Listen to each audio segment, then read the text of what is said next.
Algo me susurró al oído, pero estaba sola. Era una noche como cualquier otra.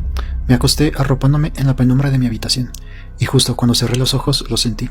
Un susurro helado rozó mi oído, tan cerca que noté el calor de un aliento ajeno. Me giré de golpe, convencida de que uno de mis perros se había acercado, pero no había nadie, nada. El cuarto estaba vacío, silencioso. Intenté calmarme. Tal vez fue el viento, pensé, aunque la ventana estaba cerrada. Fui al comedor para comprobar si mis perros habían estado cerca, pero ambos dormían profundamente. Sin explicación alguna, decidí regresar a la cama, atribuyéndolo a un sueño o a mi imaginación. 2 meses después, volvió a ocurrir. Esa noche apenas había cerrado los ojos, cuando lo escuché de nuevo, una voz masculina, serena, pero nítida, susurrándome al oído. Dios nos está llamando, ¿qué te parece?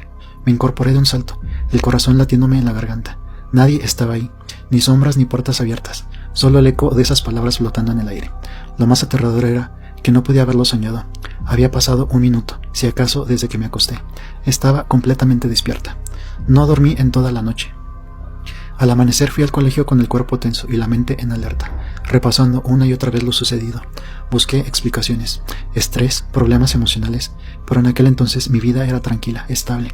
Irónicamente, aunque si enfrento esas dificultades, el susurro no ha regresado. Alucinación, algo más, no lo sé, pero desde entonces cada vez que apago la luz, siento que el miedo me vigila y esa voz aún espera su momento para hablar de nuevo.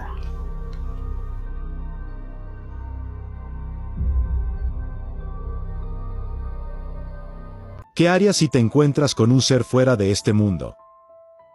Te lo juro que esto es real. No es un cuento, no es una leyenda. Me lo contó mi tío, y ese hombre, duro como la tierra que trabaja, no habla por hablar. Vive solo en una finca perdida entre los cerros de Echantivá, en Colombia. Cría vacas, tiene unos perros fieles y no cree en nada, ni en santos, ni en fantasmas, ni en platillos voladores.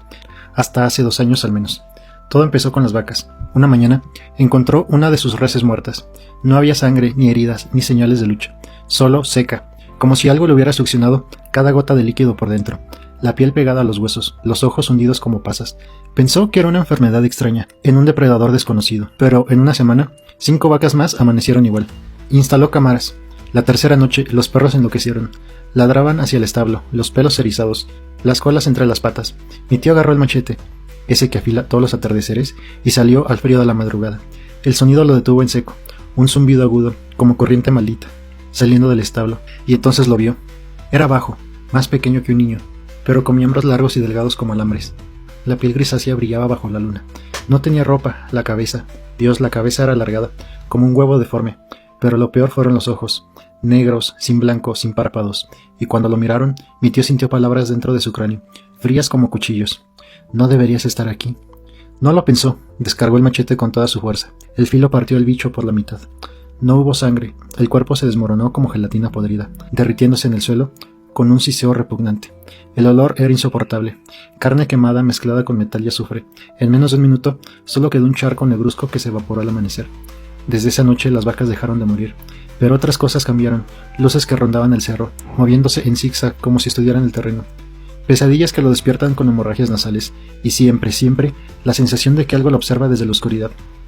Lo más aterrador, las cámaras. En la grabación solo se ve a la vaca viva y el siguiente fotograma ya está seca, como si el tiempo se hubiera saltado justo al momento del ataque. Mi tío ya no es el mismo. Duerme con el machete bajo la almohada, ya no ríe y a veces en las noches más silenciosas murmura una misma frase. Volverán. ¿Crees que era un extraterrestre o era algo peor?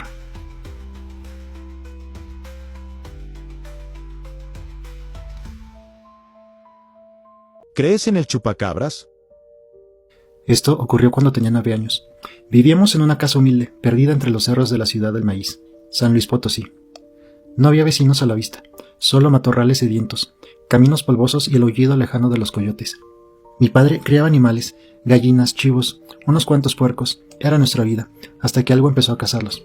Primero desapareció un gallo, luego una cabra, pero no eran robos, los encontrábamos muertos, secos, como si algo los hubiera drenado hasta la última gota de sangre, y esos orificios en el cuello, perfectos, redondos, como si les hubieran clavado un tubo de metal caliente. Mi padre juró que era un coyote. Mi madre murmuró algo sobre el diablo. Reforzábamos candados, levantamos la cerca más alta, colgamos lámparas en los corrales. Nada funcionaba. Cada 2 noches otro animal amanecía vaciado, la piel pegada a los huesos, los ojos opacos y la boca abierta en un grito silencioso. Y entonces vino por nosotros. Fue a las 3 de la madrugada. Un golpe seco, retumbó en el techo, como si un poste entero hubiera caído desde el cielo. Mi madre gritó y me tiré bajo la mesa, ahogado en un sollozo. Mi padre, en calzoncillos, arrancó la escopeta de la pared y salió al patio. Me asomé por la ventana. No era un perro. Era bajo pero macizo, con patas traseras arqueadas como las de un canguro.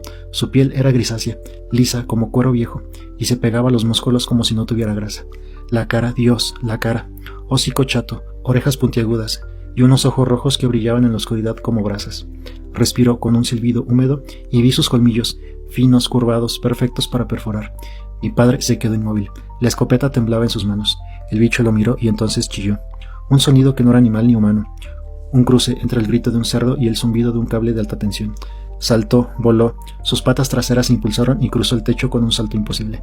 Las garras arañando el techo con un chirrido que me heló la sangre. Mi padre disparó al aire. Solo alcanzamos a ver su silueta deslizarse entre los árboles, seguida por ese mismo chillido, pero ahora más bajo, como una risa. Amanecimos en vela. Esa mañana encontramos 2 chivos más, igual que los demás, sin sangre, con los mismos agujeros. Mi padre instaló una cerca eléctrica después de eso. Nunca volvimos a verlo, pero sabíamos que estaba ahí. Los perros dejaron de ladrar de noche. En vez de eso, se arrinconaban en sus jaulas, gimiendo, con el pelaje erizado. A veces, en la madrugada, se oían pasos en el techo, lentos, calculados. La gente se ríe cuando hablan del chupacabras. Dicen que es una leyenda, un invento de campesinos ignorantes. Ojalá tuvieran razón.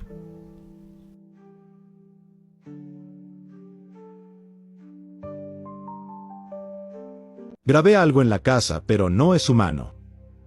No he escrito en mucho tiempo, no por falta de ganas, sino porque algo en esta casa parece preferir que me quede callado. Todo comenzó con pequeños detalles. La luz del pasillo parpadeando sin razón, como si algo jugara con el interruptor.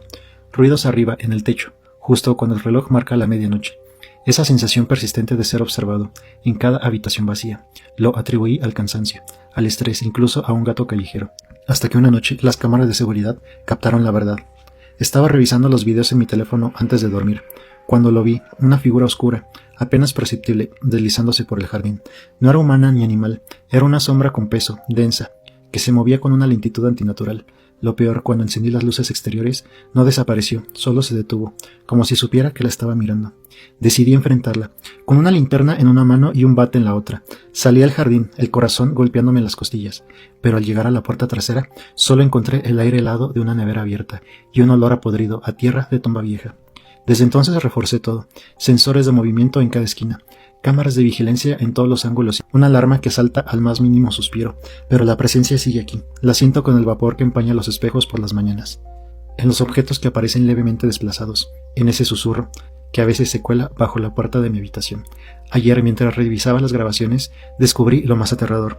La figura no solo me rodea, se detiene, se queda inmóvil frente a la cámara de mi dormitorio, durante largos minutos, como si supiera exactamente dónde estoy, y en un fotograma, justo antes de que la imagen se distorsione, pude jurar que me devolvió la mirada. No sé qué es, no sé qué quiere, pero cada mañana, cuando intento salir de casa, las alarmas se activan sin razón, las cerraduras se traban solas, y el termostato marca siempre 13 grados. Y lo peor, ya no estoy seguro de si quiero averiguar por qué.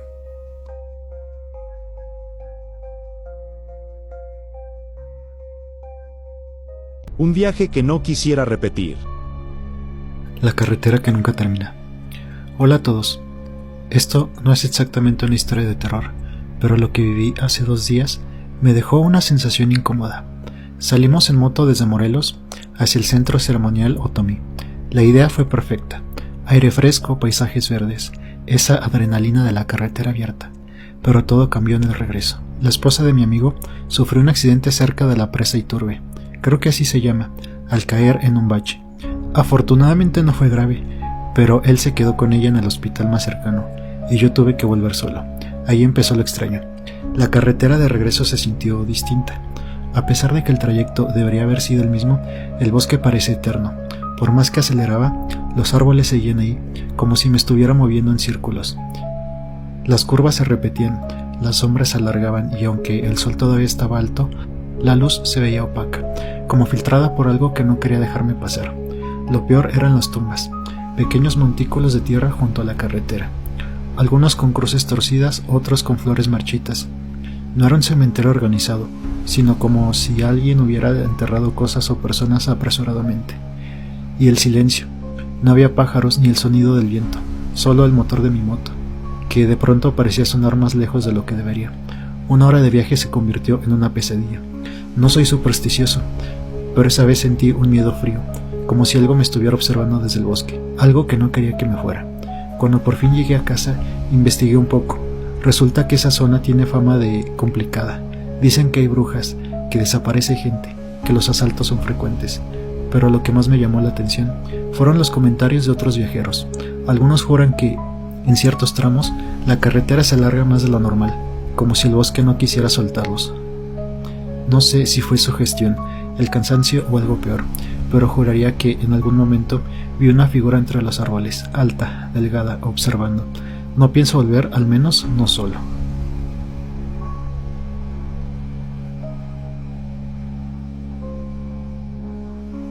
¿Te subirías a un metro embrujado? La estación que se repite. Siempre he evitado la estación del metro de Regina. Hay algo en ella que me eriza la piel. Es más oscura que las demás, como si la luz se negara a penetrar del todo sus rincones, y el teléfono jamás tiene señal ahí. Por esa noche, a las 10:30, no tuve opción. Iba hacia el hospital metropolitano, cuando el andén quedó desierto. El metro con dirección a Sendero acababa de partir, llevándose a los últimos pasajeros. Me quedé completamente sola, o eso creí. Primero fueron los pasos, un crujido metálico, el sonido de alguien que camina de puntitas justo detrás de mí. Me giré de golpe, pero el andén seguía vacío. Es el cansancio, me dije, hasta que lo sentí, el peso de un cuerpo hundiendo el asiento a mi lado, el calor de una respiración demasiado cerca de mi nuca. Volteé y nada.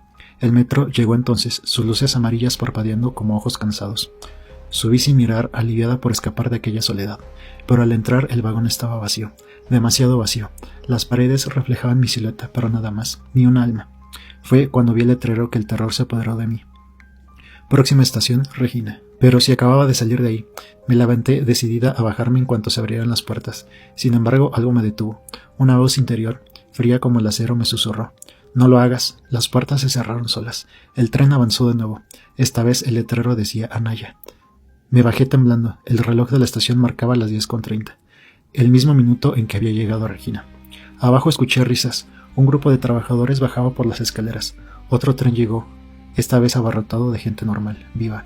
Todo había vuelto a la normalidad, o eso pensé, porque ahora cada vez que paso por Regina, siento que algo me observa desde la oscuridad, y no puedo evitar preguntarme, ¿realmente logré bajarme? ¿O sigo ahí, sentada en ese vagón vacía, mientras mi otra yo camina sin saberlo en el mundo que ya no es el mío?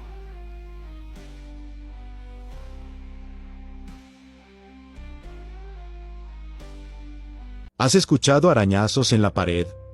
El susurro en la pared. Cuando era niño, mi madre siempre me advertía con voz tensa: no pegues el oído a la pared de tu habitación. Nunca me dio una explicación. Solo añadía con los ojos llenos de un miedo que aún recuerdo: si escuchas algo, no respondas. Claro, a mis 10 años lo tomé como otro cuento para asustar niños. Hasta aquella noche. Tenía 12. La casa estaba en silencio. Mis padres dormían. La curiosidad pudo más que el miedo.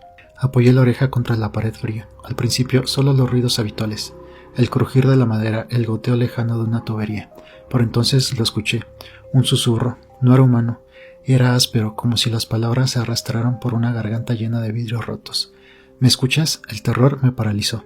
Quería huir, pero mis piernas no respondían. La voz volvió, ahora más cerca, como si estuviera dentro de la pared. Déjame ir, solo abre. Y entonces los arañazos. Hacía ruido con sus garras, o lo que fuera, por el otro lado.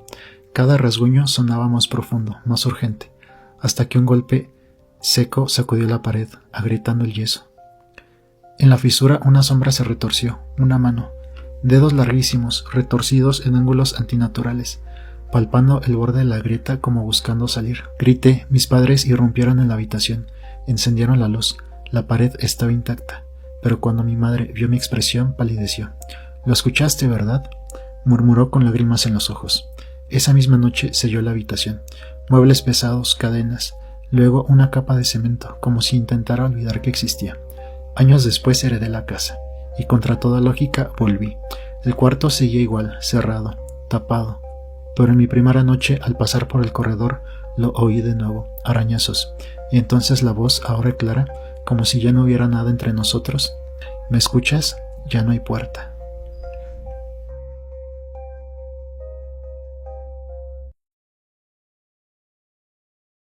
Mi familia vio un ovni. El objeto sobre Rukako. Esta historia me la contó mi padre hace años, aunque el recuerdo sigue tan vivo como si hubiera ocurrido ayer. Ocurrió entre los 80s y los 90s, cuando su familia vivía en Rukako, un paraje rural a una hora de Valdivia, en el sur de Chile, un lugar donde el cielo nocturno aún pertenece a las estrellas y a otras cosas. Fue al atardecer. Un vecino llegó corriendo a la casa, golpeando la puerta con urgencia. «Salgan, miren el cielo», gritaba, con una voz quebrada por el miedo. Toda la familia salió al patio. Aunque el cielo estaba nublado, había algo allá arriba, un objeto circular enorme, que descendía lentamente hacia ellos. Mi padre lo describe así. Era más grande que nuestra casa, con luces que parpadeaban en secuencias imposibles. Giraba sobre sí mismo, pero sin prisa, como si estudiara el terreno. Lo más aterrador era el sonido, una vibración grave que resonaba en los huesos, un zumbido mecánico pero orgánico a la vez, como si el metal pudiera estar vivo. El aire olía a ozono, a tormenta eléctrica. De pronto, sin previo aviso, el objeto se elevó a una velocidad imposible. Desapareció entre las nubes, en cuestión de segundos. No hubo estruendo, no dejó rastro, solo el silencio incómodo de quienes lo presenciaron. Lo extraño es que nunca apareció en los periódicos, pero no fueron los únicos testigos. Varios vecinos juraron haber visto lo mismo aquella tarde. Mi abuela paterna, una mujer práctica y nada dada a fantasías, aún se estremece al recordarlo. Nunca había visto nada igual, y nunca quise volver a verlo. Esta no es la única historia extraña de mi familia. Mi padre juró haberse topado con el mismísimo diablo en un camino solitario. Y yo escuché a la Llorona una noche de lluvia. Pero esa es otra historia. Lo que sé es esto. Hay cosas que vuelven a Rukako, y no siempre vienen del cielo.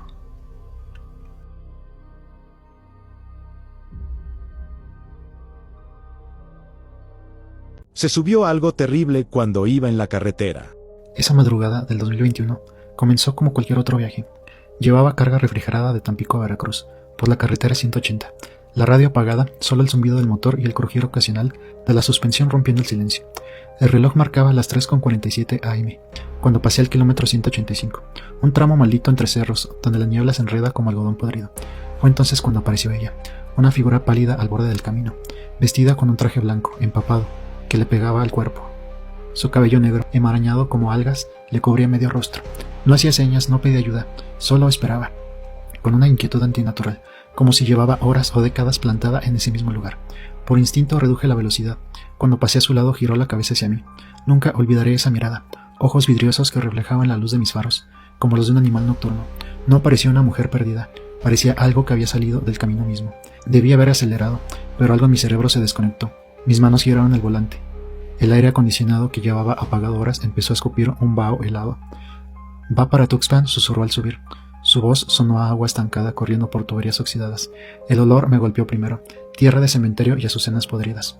Noté que su ropa no estaba simplemente mojada, sino pegajosa, como impregnada de algo más espeso que el agua. Mantenía las manos juntas sobre su regazo, los dedos largos y pálidos entrelazados como garras. Pasaron 20 minutos de silencio. El frío se hizo insoportable. El volante quemaba bajo mis dedos, a pesar de que el termómetro marcaba 4 grados centígrados. Cuando me atreví a mirarla de reojo, el corazón se me detuvo. Se estaba descomponiendo frente a mí. Su piel se arrugaba como papel mojado. Los ojos, ahora completamente blancos, seguían clavados en el camino, pero su boca, Dios, su boca se estiraba hasta las orejas, llena de dientes afilados y negros como los de un pez abisal. «¿Por qué me dejaste aquí, Javier?», susurró mientras su cuello se torcía hacia mí, con un crujido de vértebras rotas. Pisé el freno con todas mis fuerzas. Nada, el tráiler siguió avanzando mientras esa cosa se deslizaba hacia mí sin mover las piernas. Cuando sus dedos rozaron mi brazo, cerré los ojos y grité como nunca. Al abrirlos solo quedaba el olor a salitre y un manchón húmedo en el asiento del pasajero. No fue el final. Al día siguiente, en un puesto de carretera, una anciana dejó caer su taza de café al oír mi historia. «Mi hermana Lucía murió ahí en 1989», confesó con voz quebrada. «Pero lo que recogen los camioneros, eso lleva mucho más tiempo en el camino. Se alimenta del miedo y siempre pregunta lo mismo antes de...».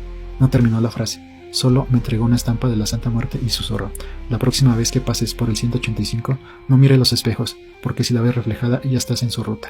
Desde entonces cargo un rosario en mi tablero y nunca me detengo después de la medianoche. A veces en los tramos más solitarios, el radio se enciende solo y siento un aliento helado en mi nuca. Pero lo peor son las noches cuando, sin razón alguna, el odómetro marca exactamente 185 kilómetros y el asiento del pasajero parece mojado.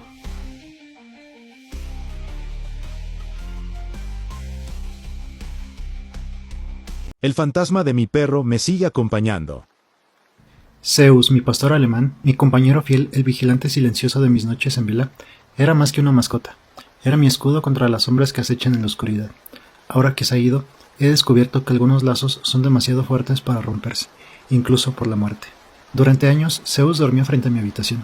Memoricé cada sonido suyo, el rasguño de uñas en el piso cuando se acomodaba, el golpe rítmico de su cola contra la puerta metálica, el peculiar crujido de las tablas cuando subía a la azotea. Yo, con mi insomnio crónico y mi miedo a lo sobrenatural, encontraba consuelo en su presencia.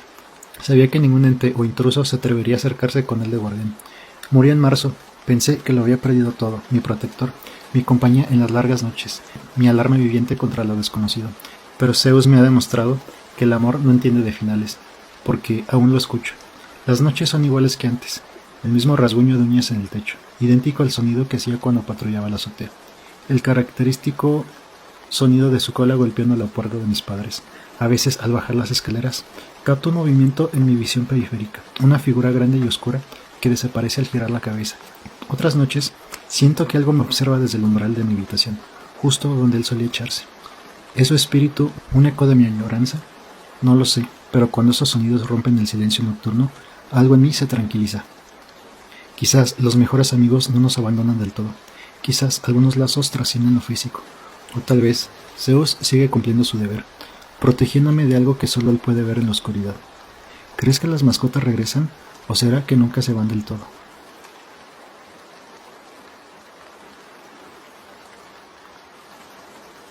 Una bruja quería atacar a mi mamá embarazada.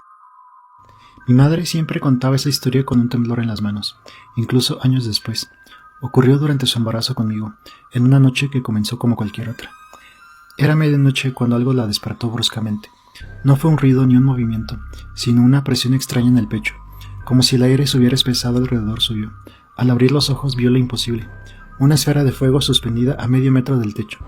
No crepitaba como las llamas normales, ardía con una luz rojiza que teñía las paredes de tonos sanguíneos, pero no emitía calor. Lo peor era su comportamiento. Permanecía inmóvil como estudiándola, mientras mi madre yacía paralizada bajo las cobijas. Una bruja, pensó al instante. En nuestro pueblo siempre se habló de ellas, entidades ancestrales que merodean a las embarazadas, hambrientas del calor vital que llevan dentro. La bola comenzó a girar entonces, primero lento, luego con violencia creciente. El aire se saturó de un zumbido grave que hacía vibrar los cristales de la ventana. De pronto, con un movimiento brusco, se lanzó hacia el exterior, desapareciendo en la noche como un cometa maldito. Mi madre saltó de la cama, cerrando la ventana con dedos temblorosos. Despertó a mi padre, pero él solo murmuró sueños de embarazada y volvió a dormir. No era la primera vez. En cada gestación esas luminosas visitantes llegaban, siempre de noche, siempre en silencio. La tradición dice que las brujas buscan sustituir al nonato con un cambiajo. La ciencia hablaría de fenómenos eléctricos, pero yo solo sé que mi madre juró hasta el final que aquella noche algo quiso llevarse parte de mi vida antes de que naciera. Simple superstición, quizás, pero aún hoy, cuando el viento silba de cierta manera, siento un escalofrío al recordar su relato y me pregunto, ¿qué habría pasado si esa noche no hubiera despertado a tiempo?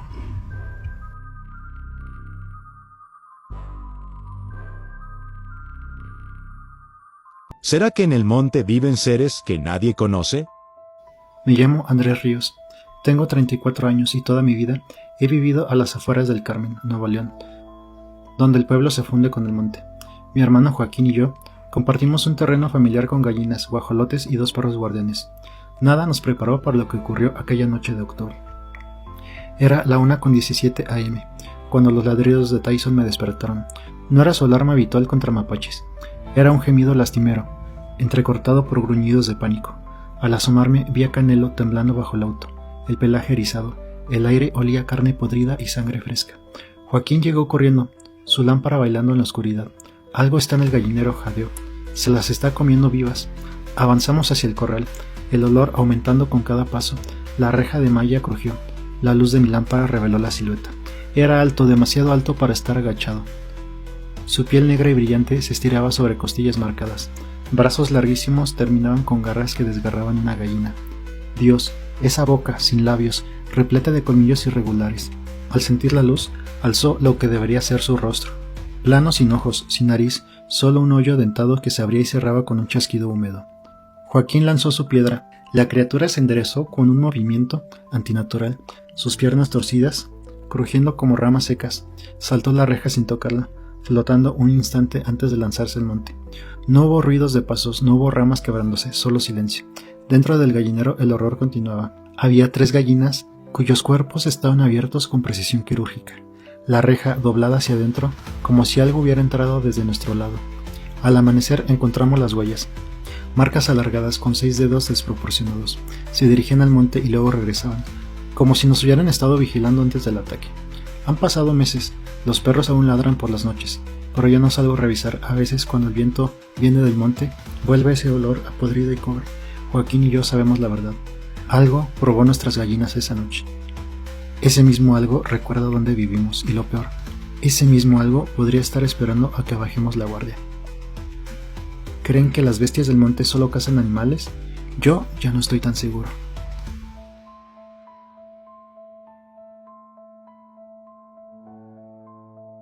¿Has sentido que alguien te observa desde la oscuridad? Esa casa parecía salida de un cuento de hadas cuando la vimos por primera vez. Una estructura antigua de madera con ventanales altos, rodeada por un jardín salvaje que olía a hierba recién cortada y tierra húmeda. El letrero de "se alquila" colgaba torcido, como si llevara años esperándonos. Mis padres firmaron el contrato esa misma tarde. Yo, con mis 12 años cumplidos, fui la primera en notar que algo no cuadraba. Desde la primera noche la casa respiraba. Sí, literalmente respiraba. Cuando todos dormían, yo permanecía despierta escuchando cómo las tablas del piso susurraban bajo algún peso invisible, cómo las puertas del segundo piso se entreabrían sigilosamente, para luego golpear los marcos con un estruendo que nadie parecía oír. Mis padres atribuían mis ojeras al calor o a mi imaginación hiperactiva. Pero, ¿cómo explicar entonces las huellas de barro en forma de pies descalzos que aparecían desde la cocina hasta el umbral de mi habitación cada mañana? La noche del 15 de julio marcó un antes y un después. Me desperté con la certeza física de que alguien respiraba a centímetros de mi rostro. Al abrir los ojos la vi, una silueta femenina de cabello enmarañado y con un vestido antiguo, inmóvil en el rincón más oscuro de la habitación. Sus ojos no tenían párpados, reflejaban la tenue luz de la luna, como 2 charcos de aceite. Corrí hacia mis padres, pero cuando encendieron las luces, solo quedaba el olor a flores marchitas y el eco de un suspiro que no era mío. La investigación posterior reveló por qué el alquiler había sido tan barato. En 1987, la familia Wilder fue encontrada brutalmente sin vida en esa misma casa. El asesino nunca fue capturado. A partir de ese descubrimiento, la actividad se intensificó de manera aterradora. Los golpes en las paredes seguían un patrón repetitivo. De pronto, la voz de una mujer me guió al sótano aquella noche de agosto. Su voz, que parecía surgir de mis propios pensamientos, me llevó hasta un escondite bajo las escaleras, donde yacía su diario manchado de tierra. Las páginas finales describían cómo, semanas antes, escuchaba pasos siguiéndola. El frío me alertó de su presencia antes de verla. Ella estaba ahora a mi espalda, su reflejo perfectamente visible en el espejo polvoriento frente a mí. Mostraba ahora, con claridad, las marcas del lazo alrededor de su cuello, y la expresión de pánico congelada en sus facciones. Lo último que recuerdo es su mano huesuda, cerrándose alrededor de mi muñeca, tan real como la tuya al leer esto, y un alarido que no salió de mi garganta, sino de todas las paredes a la vez. Nos fuimos al amanecer dejando atrás maletas y recuerdos. Durante años he intentado convencerme, fue solo un invento de mi mente.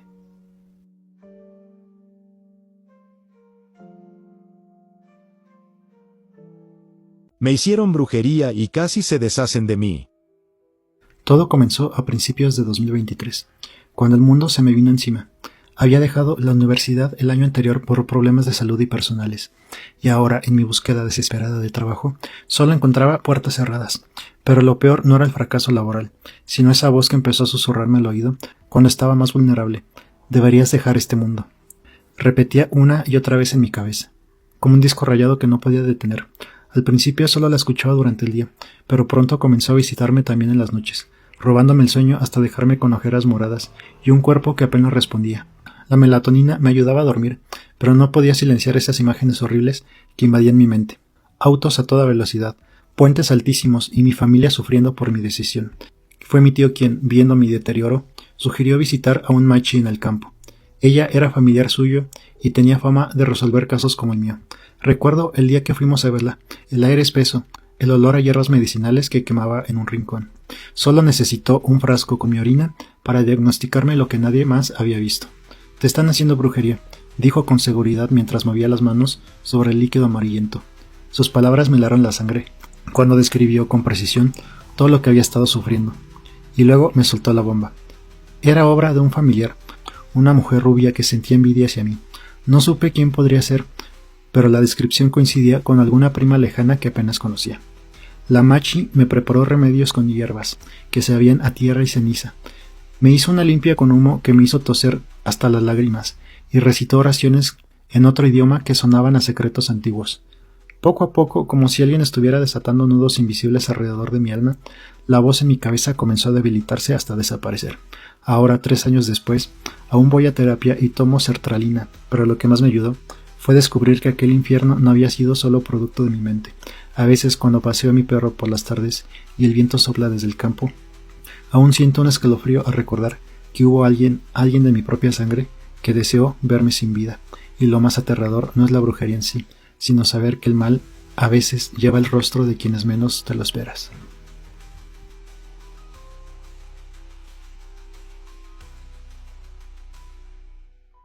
¿Un imitador o una proyección de mi mamá? Tenía 7 u 8 años cuando ocurrió algo que aún hoy me quita el sueño. Vivíamos en un dúplex alquilado, un lugar modesto con 2 habitaciones, donde mi madre había convertido la segunda sala en su propio dormitorio, separado por grandes puertas corredizas de vidrio. Ella trabajaba religiosamente de 8 de la mañana a 6 o 7 de la noche, dejándome al cuidado de mi hermana mayor, quien a sus 16 años era como una segunda madre para mí, solo que más divertida y menos estricta. Ese día en particular, recuerdo cada detalle con una claridad perturbadora. Mi hermana me recogió de la escuela, y al llegar a casa entramos directamente a la sala. Ella giró a la izquierda hacia su habitación y cerró la puerta tras de mí, mientras yo dejaba mi mochila en el piso y me dirigí hacia la cocina. Fue entonces cuando noté que las puertas corredizas del cuarto de mamá estaban abiertas. Y allí estaba ella, cambiándose de ropa como si hubiera llegado temprano del trabajo. Me senté en el escalón bajo las puertas de vidrio y entablé una conversación normal. Le pregunté por qué había llegado antes, bromeamos un poco. Todo como siempre. Estaba feliz de verla hasta que el ruido de la puerta de mi hermana al abrirse me hizo voltear. ¿Con quién diablos estás hablando?, preguntó mi hermana con ese tono adolescente lleno de fastidio.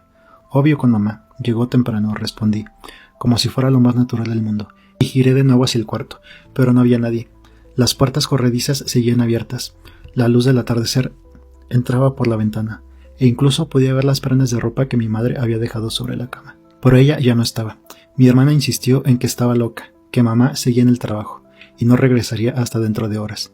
Corrí por la casa llamándola, revisando cada rincón, pero no había señal de ella. Lo más aterrador es que yo la había visto, la había escuchado, habíamos hablado. Mi madre sigue viva hoy, y aunque he tratado de entenderlo 1000 veces, no hay explicación. ¿Cómo es posible ver el fantasma de alguien que no ha muerto? ¿Fue una premonición, un doppelganger, o peor aún, qué pasaría si en algún futuro mi madre realmente regresa a esa casa después de morir y alguien más la ve ahí, cambiándose de ropa como si el tiempo se repitiera? A veces en mis sueños vuelvo a ese dúplex, las puertas corredizas están abiertas, y desde la penumbra, algo que lleva la cara de mi madre me observa en silencio, esperando a que vuelva a sentarme en ese escalón, para decirme algo que quizás no estoy lista para escuchar.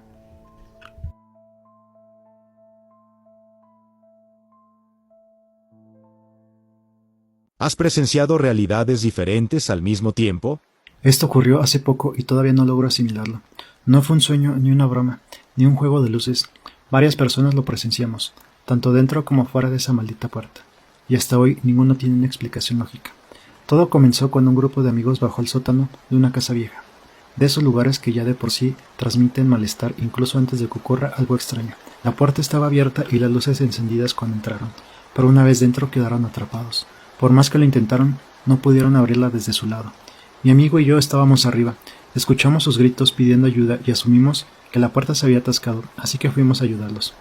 Pero lo que pasó después nos dejó paralizados. Según nos contaron después, ellos nos escucharon acercarnos. Estaban parados a 1 metro de la puerta, mirándola fijamente, esperando que la abriéramos. Yo empujé la puerta, pero no se dio. La golpeé con el hombro lo suficiente para abrirla un poco.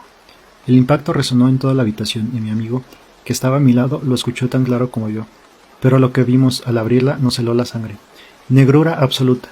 No era oscuridad ni penumbra, era un vacío tan denso que parecía devorar la luz. Los dos lo vimos al mismo tiempo, y los dos sentimos de inmediato que algo estaba terriblemente mal. Era como si estuviéramos mirando algo prohibido, algo que los humanos no deberían ver. El instinto nos gritó que huyéramos, y así lo hicimos. No fue una reacción pensada, corrimos como si nuestras vidas dependieran de ello. En ese momento incluso llegamos a pensar que todo era una broma elaborada, pero cuando hablamos con los que estaban dentro, nos dimos cuenta de que no había ninguna trampa.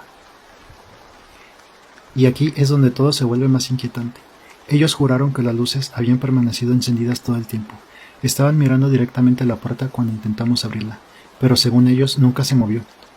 No hubo un cambio en la luz, ni un crujido, ni el más mínimo indicio de que la puerta se había abierto. Sin embargo, sí escucharon nuestros pasos acercarse, y luego alejarse corriendo después de que viéramos lo que fuera que había del otro lado. Para resumir, nosotros abrimos la puerta y vimos un abismo negro, donde tuvo que haber un sótano iluminado. Ellos vieron la puerta completamente cerrada, inmóvil, a pesar de que nosotros la habíamos forzado. Escuchamos sus voces, ellos escucharon las nuestras, pero nuestras realidades no coincidieron. La puerta no estaba atascada de manera normal, simplemente se abrió para ellos más tarde, como si nada hubiera pasado. Aún hablamos de esto a veces. No solo fue aterrador, sino que nos dejó la sensación de haber presenciado algo que no debería existir, como un error en la realidad o un lugar donde las reglas del mundo se doblan.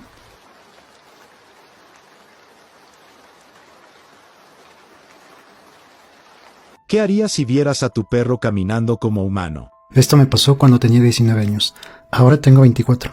En aquel tiempo, apenas empezaba la universidad y, como siempre, los fines de semana me desvelaba para terminar la tarea y tener el sábado y domingo libres. Todo comenzó cuando encontré un husky de unos 2 años vagando cerca de mi casa. Pregunté a los vecinos si era de alguien, pero nadie lo conocía. Como no tenía dueño, decidí quedármela. En casa ya tenía otro husky. Por esa vez su reacción me extrañó. En lugar de alegrarse como siempre, saltando y corriendo hacia mí, se quedó quieto como asustado, ni siquiera se acercó a la nueva perra. Algo raro porque con otros animales siempre era juguetón. Pensé que con el tiempo se acostumbrarían, pero nunca se llevaron bien. La cosa se puso peor una madrugada. Era viernes, casi sábado, y como siempre, estaba hasta tarde haciendo tarea.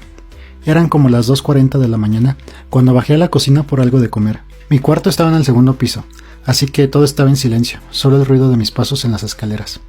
De pronto escuché algo. Pensé que era mi papá porque a veces él también se desvela. «Papá, ¿eres tú?», pregunté.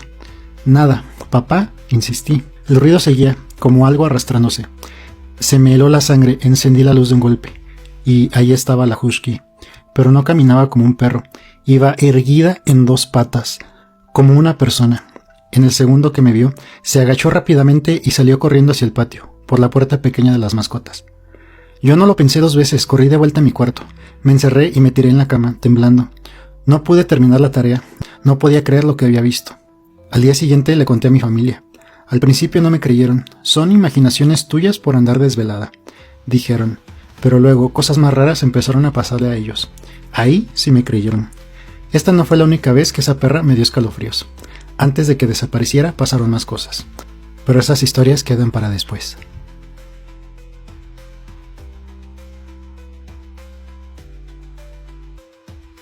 Mi mamá rentó un local embrujado. Desde que tengo memoria, a mi madre le ha apasionado el mundo de la belleza. Hace 1 año y medio cumplió su sueño: abrir su propia estética. Un local donde corta cabello, aplica uñas, hace maquillajes y transforma a las personas. Pero hay algo más habitando en ese lugar, algo que no pertenece a este mundo. Recuerdo claramente la primera vez que entré al local. Aunque todo parecía normal, las paredes recién pintadas, los espejos impecables, un escalofrío me recorrió la espalda. «Mamá, deberías traer a un padre a bendecir este lugar», le dije a pesar de no ser particularmente religiosa. Había algo en el aire, una pesadez que se aferraba a las esquinas.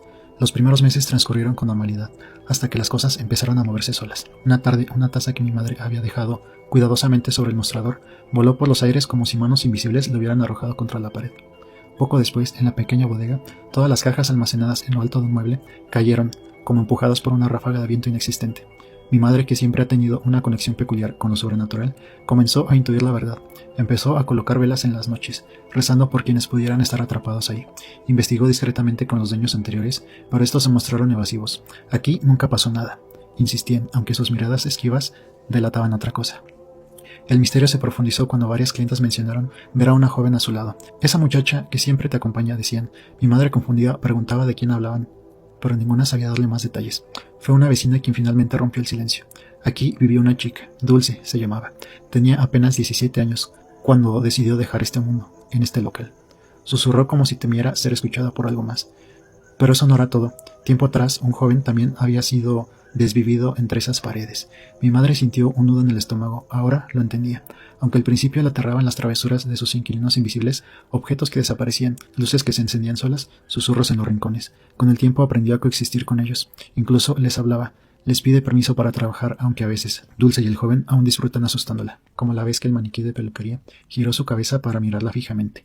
o cuando los espejos reflejaron figuras que no estaban ahí. Por esas son historias para otra noche.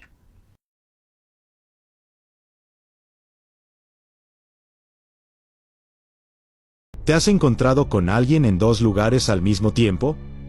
El sábado pasado, después del trabajo, mi sobrino vino a quedarse en mi casa como siempre.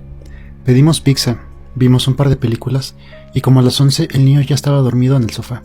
Lo cargué en brazos para llevarlo a la recámara. Lo arropé y cerré la puerta. Todo normal como siempre. Volví a la sala y terminé Los Visitantes, la última película. En eso escuché que alguien me llamaba desde afuera.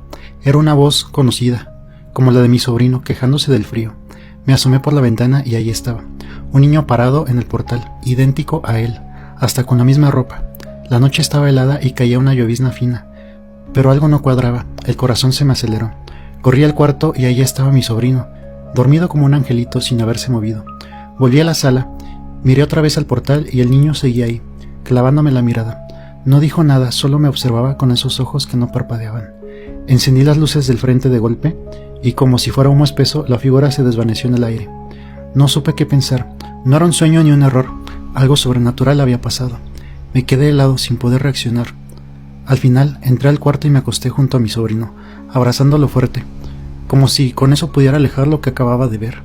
Hasta hoy no tengo explicación, pero sé una cosa, esa noche algo que no era de este mundo se paró en mi portal y me miró como si me conociera.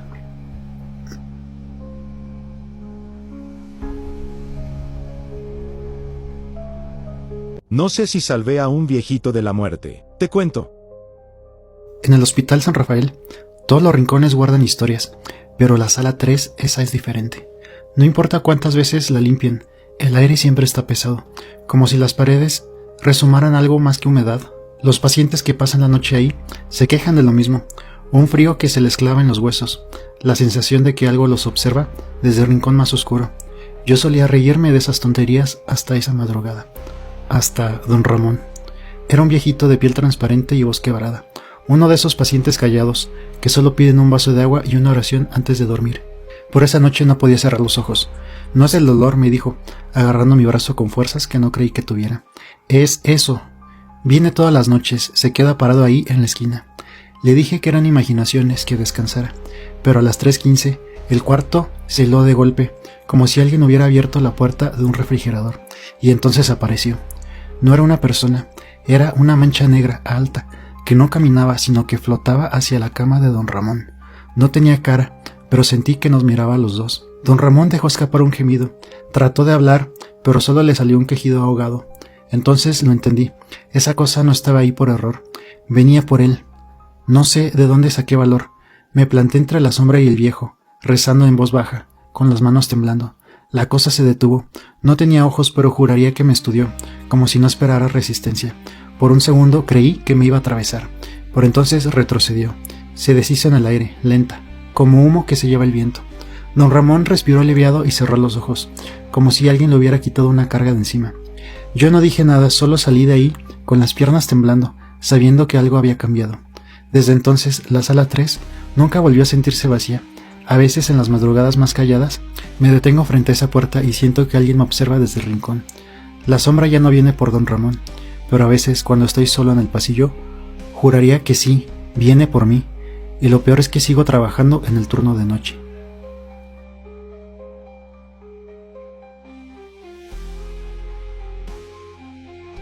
¿Habías escuchado de la mala hora? Esta historia me la contó mi tía Gloria, que creció en un pueblito de Guatemala, casi pegando a Chiapas. Allá entre el monte y las milpas pasan cosas que no tienen explicación, cosas como lo que ella vivió esa tarde. Eran como las 6, cuando el sol ya se empieza a esconder y el aire se pone pesado. Mi abuelo le pidió a Gloria y a mi otra tía que fueran al campo a traer verduras para la cena. No estaba lejos, pero sí algo apartado, rodeado de árboles y con un barranco al fondo. Como iban juntas y había luz, no le vieron problema. El detalle es que ese día andaban peleadas, iban calladas, enojadas, cada una en su mundo. Cuando llegaron al huerto, Gloria, para despejarse, se acercó al borde del barranco. No era muy hondo, pero suficiente para que, si te caías, no salieras bien librado. Abajo corría un poco de agua entre las piedras. Fue entonces cuando lo vio. Al principio era solo una figura a lo lejos, caminando entre los árboles, pero de pronto, como si hubiera sentido su mirada, alzó la cara. Mi tía lo describe así: Un hombre, o lo que alguna vez fue un hombre, con la ropa hecha jirones y todo empapado en ese líquido rojo. La piel de la cara le colgaba en pedazos, y de los ojos le brotaba un líquido oscuro espeso, pero lo peor no fue verlo, fue darse cuenta de que él también la había visto.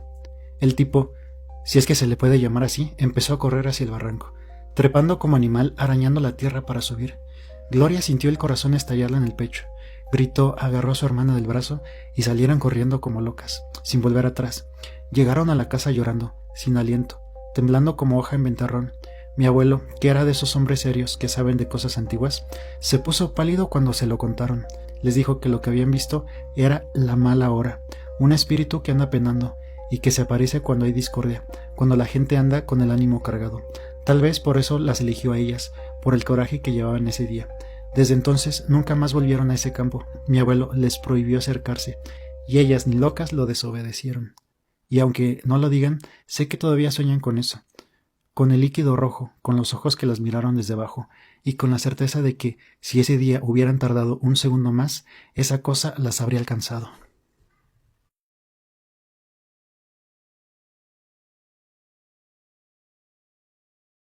Cuidado si rentas un lugar muy barato. No podía pagar un lugar caro, así que busqué algo demasiado barato. Lo encontré en un lugar en el 3er piso. El casero me lo alquiló rápido, como si le urgiera deshacerse de él. La primera noche noté algo raro. La cerradura chirriaba, como si alguien hubiera forzado antes. El silencio era espeso, como si las paredes absorbieran hasta el sonido de mi respiración. Dormí con un ojo abierto, aunque no sabía por qué. La segunda noche fue peor. Me desperté a las 3:17, empapado en sudor frío. Algo andaba mal. Escuché pasos, pero no venían del pasillo. Sonaban dentro del piso. Me quedé tieso sin respirar. Cuando abrí los ojos, la puerta del baño, que había dejado abierta, estaba cerrada. Pasé el resto de la noche en el sofá con un cuchillo de cocina en la mano. Por la mañana la puerta del baño estaba abierta de nuevo, y en el espejo una mano mojada había dejado una marca borrosa, demasiado grande para ser la mía. La tercera noche entendí por qué el piso era tan barato. Estaba medio dormido cuando escuché el clic de una llave en la cerradura. Me incorporé de golpe, la manija giró lentamente, como si alguien probara entrar. No abrí, me quedé pegado a la pared conteniendo el aliento. Entonces lo escuché. No es él, aún no, susurró la voz desde el otro lado. Se fueron, o eso pensé. Al día siguiente llamé al casero, temblando. Cuando le conté lo de la voz, hubo un silencio incómodo. Eso le pasó a los 2 anteriores, dijo al fin, con un tono que no admitía preguntas. Uno desapareció. Al otro, bueno, solo encontraron sus cosas. Esa tarde volví con un amigo. El portal olía a humedad y algo más, como carne pasada. Al abrir la puerta, el aire estaba helado. Todo parecía normal, hasta que vimos la silla. En medio del salón, colocada frente al sofá, como para ver algo, había una silla que no era mía, y sobre ella un móvil viejo. Mi amigo lo encendió, solo había un video. Era yo, durmiendo en el sofá la primera noche. Pero la grabación era imposible. El ángulo venía desde la esquina del techo, donde no había ninguna cámara. En el video una figura aparecía detrás del sofá. Quedó ahí, inmóvil, mirándome dormir durante 6 minutos. Al final levantó la cabeza hacia la cámara y sonrió. A la mañana siguiente el casero me escribió: ya puedes dejar las llaves. El siguiente entra mañana. Y lo peor es que sé que no era una amenaza, era un aviso.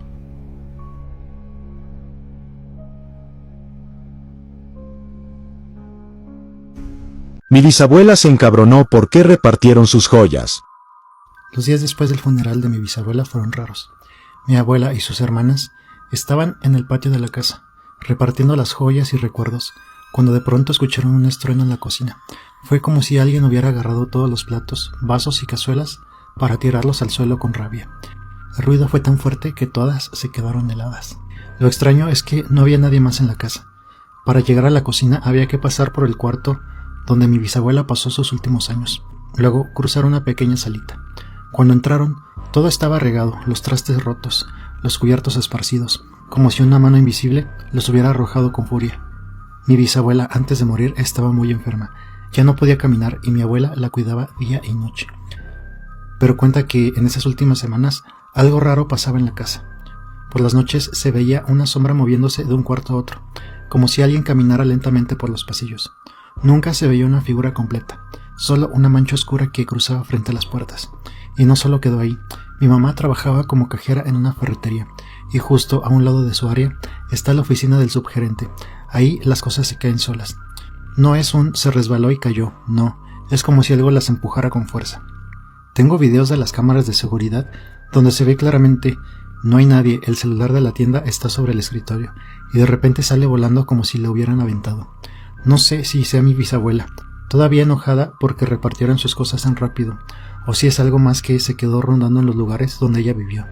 Pero una cosa es segura, cuando las cosas se caen solas, todos en la familia nos quedamos callados, mirando de reojo, preguntándonos si será solo el viento, o si alguien más está tratando de llamar nuestra atención.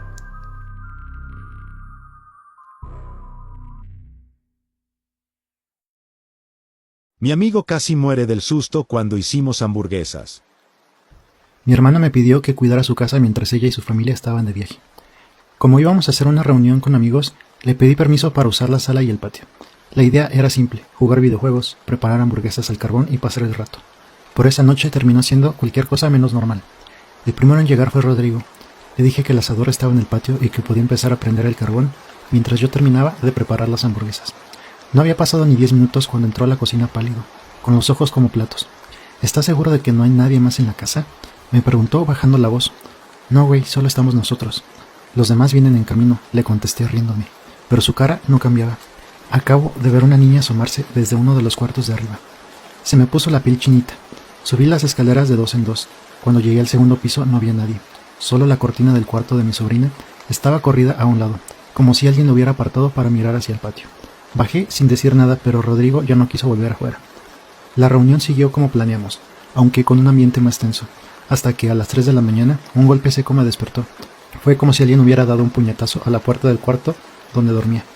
Me quedé tieso esperando que pasara algo más, pero solo hubo silencio. Al día siguiente fui al mercado y compré flores. Había escuchado que a veces las ofrendas calmaban a las presencias en una casa, y como lo que Rodrigo vio era una niña, pensé que unas rosas y claveles podrían servir. Las puse en un jarrón en medio de la sala, sin darle más importancia, pero al despertar a la mañana siguiente noté algo raro. Las rosas estaban hermosas, como si alguien las hubiera cuidado toda la noche. En cambio, los claveles se habían marchitado de golpe, negros, como si llevaran días pudriéndose. No tenía sentido. Después de eso no pasó nada más. Los otros días que estuve ahí fueron tranquilos, pero hasta la fecha, Rodrigo jura que lo que vio fue real. Y yo, bueno, ya no me quedé solo en esa casa nunca más. A veces pienso en esa noche, en el golpe de la puerta, en los claveles podridos, y me pregunto si las rosas florecieron tan bonitas porque a alguien más en esa casa le gustaron.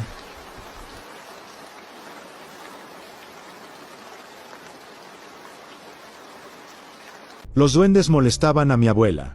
Los que se comen la risa. Mi abuela me contó esto durante un apagón, cuando el viento aullaba como alma en pena entre los tejados. Tenía los ojos clavados en la ventana. Yo vi duendes, mijita, me dijo con la voz quebrada, pero no de los cuentos. Eran de los que roban el aliento de los niños y dejan solo el miedo. Todo comenzó cuando ella tenía 8 años, en su casa entre los cafetales de naranjo. Una tarde mientras jugaba sola, escuchó una canción que no era una canción. Palabras al revés, susurradas como por docenas de bocas pequeñas. El aire se volvió pesado de repente, los pájaros cayeron muertos a sus pies, las hojas dejaron de moverse, y un silencio espeso se tragó el mundo. Entre los arbustos vio 3 figuras, pequeñas pero no humanas. Vestían harapos mugrosos y sus cabezas eran demasiado grandes para sus cuerpos. No tenían ojos, solo huecos negros que se movían como gusanos bajo la piel. Lo peor fue cuando abrieron la boca, filas y filas de dientes afilados, como de rata vieja. Corrió hacia su casa gritando, pero la puerta estaba trancada por dentro. Escuchaba a su madre rezar el rosario, y debajo de esas oraciones, docenas de vocecitas que repetían las palabras, pero torcidas como burla. Golpeó hasta sangrarse los nudillos, pero nadie abrió, hasta que una respiración fría le rozó la nuca. Esta ya no es tu casa. Cuando volteó, la finca estaba decrépita, las ventanas rotas, las paredes cubiertas de moho, y la mecedora de su abuelo balanceándose sola en el corredor. Se desmayó. Al despertar estaba en su cama, pero con los pies llenos de tierra, hojas secas en el cabello y un arañazo profundo que le cruzaba el cuello. Esa cicatriz nunca sanó del todo. Cuando llovía, la piel alrededor se ponía negra y hedionda, como carne podrida. Al día siguiente encontraron el cafetal arrasado. Las plantas estaban chamuscadas, y en el suelo había círculos de tierra como símbolos hechos de ramas y dientes humanos. Los años pasaron, pero ellos no se fueron. Cada vez que mi abuela mencionaba lo ocurrido, cosas se rompían solas en la casa. Un gato negro de ojos blancos que nadie había llevado ahí la observaba desde el techo. El cura vino a bendecir la casa. Salió corriendo, gritando que algo pequeño caminaba dentro de su vientre. La última vez que los vio fue a los 17 años. Caminaba por un sendero cuando docenas de ellos emergieron del suelo, de las grietas en las piedras. De la nada, uno se le subió al hombro y le susurró: «Pronto serás nuestra hermanita». Cuando la encontraron inconsciente, tenía grabado en la espalda con uñas diminutas: «Nos vio y volverá a vernos». La noche que me contó esto, hizo que prometiera 2 cosas: nunca entrar sola a un cafetal y nunca dormir con los pies destapados. No son duendes, me dijo, son hambre con forma de niño. Murió 2 semanas después.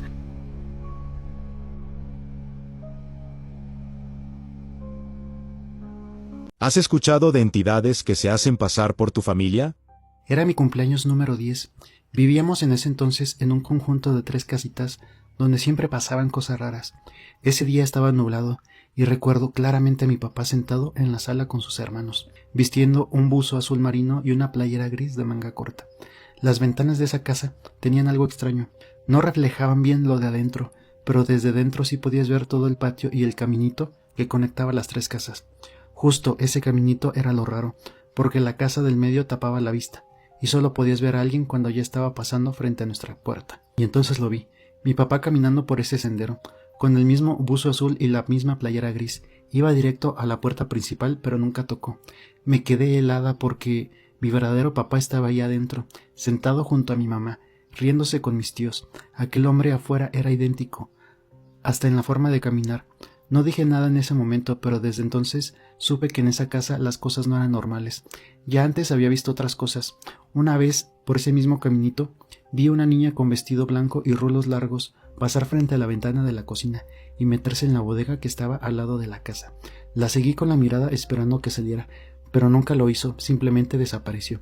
Pero lo más aterrador pasó una madrugada de domingo. Dormía en el cuarto con mi hermano menor y mi hermana mayor cuando de repente escuché golpes en la puerta principal. Al principio suaves, como si alguien no quisiera despertarnos. Luego se hicieron más fuertes, hasta que sonaron como si quisieran derribar la puerta de un golpe. Agarré a mi hermano y nos escondimos bajo las cobijas, segura de que en cualquier momento la puerta cedería, y de pronto silencio. A la mañana siguiente les conté a mis padres.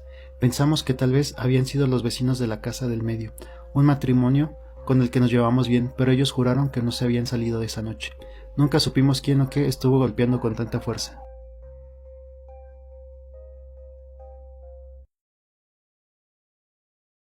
Crucé el desierto. Era el año 2003 y yo apenas tenía 22 años cuando decidí cruzar. La situación en mi país era insoportable. Trabajos que no alcanzaban para vivir, calles peligrosas y un futuro que se veía cada vez más negro. Lo único que tenía claro era que no me podía quedar. Así que con una mochila vieja, unos zapatos gastados y más miedo que dinero, me eché al camino. El plan era cruzar por el desierto de Sonora. Todos saben lo peligroso que es, el calor que quema de día, el frío que congela de noche, las serpientes, los coyotes y otras cosas peores. Pero no me importó. Cuando uno está desesperado, el miedo pasa a segundo plano. Mi guía era un tipo al que le decían el zorro, un hombre curtido por el sol y por la vida, con una mirada tan vacía que daba miedo. No hablaba mucho, pero cuando lo hacía, dejaba claro que las cosas serían como él dijera. Me aseguraron que era el mejor, que conocía el camino como la palma de su mano. Yo no pregunté más. El grupo era variado, hombres, mujeres, incluso una madre con su hija pequeña. Todos con esa mirada perdida, como si ya hubiéramos dejado algo atrás y no supiéramos bien qué nos esperaba adelante. Entre todos había una mujer que me llamó la atención. No la conocía, pero su cara me resultaba familiar. Dijo que ya había intentado cruzar antes, sin éxito. Sus ojos no mentían. Empezamos a caminar de noche. La luna llena nos iluminaba como si fuera una lámpara gigante en el cielo. Pero luego empezó lo raro. Primero fue un susurro. Pensé que era el viento, pero no. Era una voz clara como si alguien me hablara al oído. «No lo lograrás», la escuché una y otra vez, con un tono triste casi de lástima. Miré a los demás, pero nadie más parecía oírla. Seguí caminando tratando de ignorarla, pero cada vez se hacía más fuerte. Horas después nos topamos con ellos. Eran cuerpos, 3, tal vez 4, tirados en la arena como si el desierto los hubiera escupido. Pero yo no pude evitar mirar. Uno de ellos tenía la misma cara de la joven que iba con nosotros. ¿Era posible? ¿Lo había visto antes en otro lugar? La voz en mi cabeza volvió, pero ahora era diferente. Ya no solo hablaba, respiraba. Sentía que alguien caminaba detrás de mí, tan cerca que podía sentir el aire fresco en mi nuca. Cada vez que volteaba no había nadie, pero el miedo ya estaba ahí, pegado a mí como una segunda piel. Entre las sombras creí ver figuras, pequeñas como niños, paradas en medio de la nada. Al principio pensé que era mi imaginación, pero luego una se quedó quieta, mirándome fijamente. Era un niño, levantó un brazo y señaló hacia un punto entre las dunas. No quise mirar, pero algo me obligó. Ahí, medio enterrados, había más cuerpos. No como los de antes, estos parecían recientes. Una mujer con los ojos abiertos, un anciano con las manos en el pecho, un adolescente con la boca llena de arena. El niño seguía ahí, mirándome. como esperando que hiciera algo. Ayúdame, escuché dentro de mi cabeza. Algo dentro de mí despertó, un instinto de supervivencia que me hizo correr, tropezar, arrastrarme lejos de ese lugar. Corrí hasta que mis piernas ya no respondieron y el mundo se volvió negro. Desperté en un hospital del otro lado. Los médicos dijeron que me encontraron inconsciente, casi muerto de sed, que tuve suerte. Pero yo sé la verdad, el desierto no solo está lleno de arena y serpientes. Hay algo más ahí, algo que se alimenta de los que se pierden, algo que te llama, que te susurra, que te muestra cosas que no quieres ver. Nunca supe qué pasó con el grupo, ni con el zorro.